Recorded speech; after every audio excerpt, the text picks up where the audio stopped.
वंदे मातरम. आज आपण बोलणार आहोत अशा एका कंपनीविषयी की ज्या कंपनीने केवळ टेक्नॉलॉजी नव्हे तर जग बदलवलं आहे.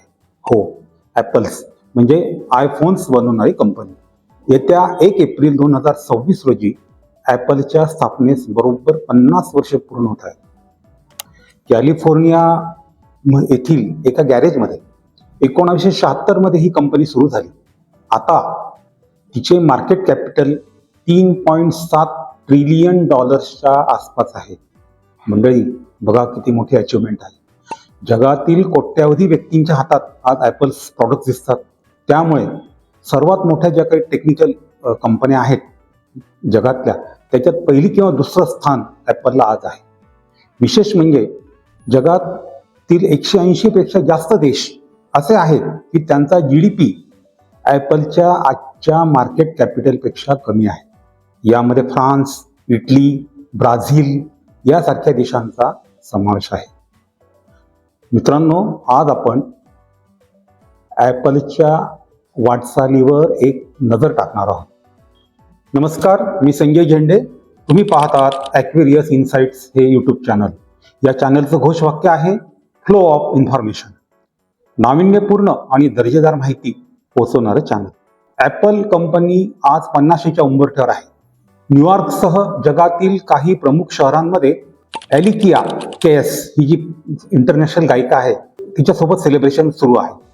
त्याचवेळी दुसरीकडे काय सुरू आहे माहिती का? कंपनीचे जे CEO आहेत त्यांनी कंपनीला इथपर्यंत आणलं ते टिम कुक यांना नारळ देण्याच्याही हालचाली सुरू आहेत. त्यामुळे अनेकांच्या भुवया उंचवल्या आहेत. ब्लूमबर्ग आणि द न्यूयॉर्क टाइम्स यासारख्या बड्या दैनिकांमध्ये या आशयाच्या आता बातम्या प्रकाशित होऊ लागल्या आहेत की आता कुक यांना घरी पाठवणार. मित्रांनो, 50 वर्षांपूर्वी स्टीव्ह जॉब आणि स्टीव्ह वोन्झियाक हे 2 तरुण इंजिनियर एकत्र आले. याशिवाय त्यांच्या सोबत रोनाल्ड वेग नावाचा एक तरुण देखील होता. मात्र तो लवकरच त्यांना सोडून गेला. एक पर्सनल कॉम्प्युटर तयार करणे आणि त्याची विक्री करणे या उद्देशाने दोघांनी कामास सुरुवात केली. या उद्योगासाठी भांडवल उभारणे आवश्यक होते. त्यासाठी स्टीव्ह जॉबने आपली कार विकली. तर दुसरा जो स्टीव्ह होता वोन्झियाक यानं आपलं वैज्ञानिक कॅल्क्युलेटर विकलं. अशा पद्धतीने भांडवलाची जुळवाजुळव झाली आणि या उपक्रमाची नोंदणी ॲपल कॉम्प्युटर कंपनी अशी झाली. सन 1980 मध्ये कंपनी जेव्हा पब्लिक लिमिटेड झाली, पहिलाच IPO बाजारात आला. त्यामुळे कंपनीचं मार्केट कॅपिटल $1.18 अब्ज वर पोहोचलं, जे आज मार्च 26 मध्ये शेवटच्या आठवड्यात $3.7 ट्रिलियन आसपास आहे. 40 वर्षातला ही भरारी आहे. मित्रांनो, ॲपलने एक स्वप्नवत परंतु रोमांचकारी वाटचाल अनुभवलेली आहे. कॅलिफोर्नियामधील एका छोट्या गॅरेजमध्ये पाहिलेलं जग बदलवण्याचं स्वप्न, त्यासाठी थिंक डिफरंट या मंत्राचा केलेला अखंड अंगीकार आज ॲपल कंपनीला 50च्या म्हणजे सुवर्ण महोत्सवी टप्पा गाठण्यास कारणीभूत ठरलेला आहे. जॉब वोन्झियाकने प्रॉडक्ट तयार करायचे आणि स्टीव्ह जॉबने ते विकायचे, असं त्यांचं म्युच्युअल अंडरस्टँडिंग होतं. या दोघांनी प्रॉडक्ट्स बाजारात आणण्याची जी वेळ होती ती अतिशय योग्य होती. कारण असंख्य जे लाखो ग्राहक होते त्यांना अशाच एका प्रॉडक्टची, अशाच एका उपकरणाची गरज होती. ते वाट पाहत होते. ग्राहकांचं समाधान होत होतं, त्यामुळे मागणी वाढत होती.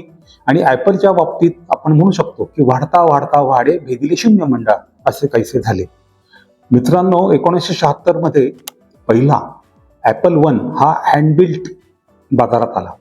त्यावेळी त्याची किंमत फक्त $666 एवढी होती. 1977 साल जे उजाडलं तेच मुळे ॲपलचं भाग्योदय वर्ष म्हणतो.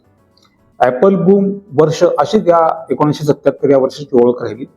कारण बाजारामध्ये ॲपल 2 लॉन्च झाला होता. ॲपलने बनवलेले कलर स्क्रीन लाखो घरांमध्ये दिसू लागले होते. ही 77 मधली गोष्ट आहे. पुढे 1984 मध्ये आला मॅकिंटोश, हा पहिलाच ग्राफिकल युजर इंटरफेस असलेला कॉम्प्युटर. अशी धडाडी सुरू होती.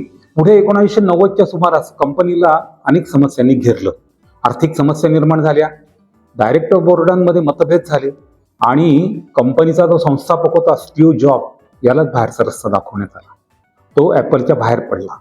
स्टीव्ह जॉब ज्यांनी कंपनी सुरू केली तो. अर्थात पुढे सन 1987 मध्ये स्टीव्ह जॉबचे दमदार कमबॅक झाले. आय एम बॅक असं म्हणत त्याने जोरदार मुसंडी मारली. ॲपलच्या आयुष्यात क्रांतीपर्व सुरू झाले. बाहेर पडताना तो पुन्हा येईन असं म्हणाला होता की नाही माहीत नाही, पण तो परत आला.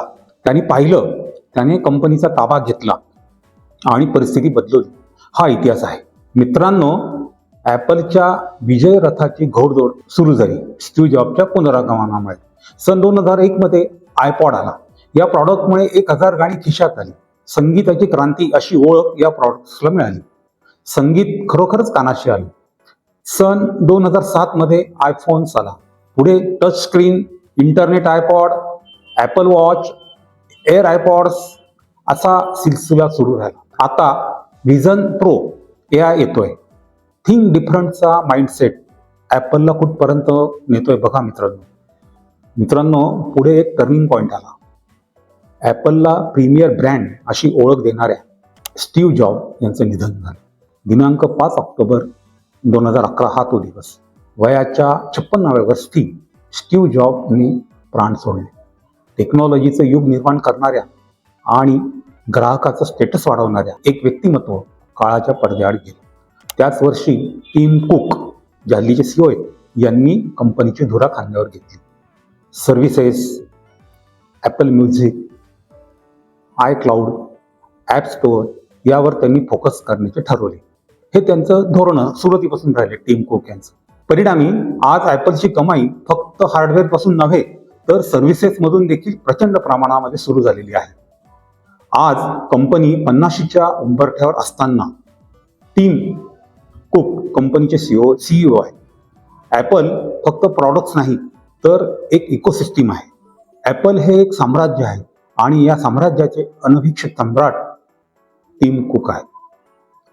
आज जगातील सुमारे 180 पेक्षा जास्त देशांची अर्थव्यवस्था ॲपलच्या $3.7 ट्रिलियन आर्थिक सत्तेपेक्षा कमी आहे. विशेष म्हणजे या देशांमध्ये फ्रान्स, UK, इटली, ब्राझील यासारखे देश देखील आहेत. मित्रांनो, ॲपलचे प्रॉडक्ट्स बाळगणं प्रतिष्ठेचं लक्षण आहे.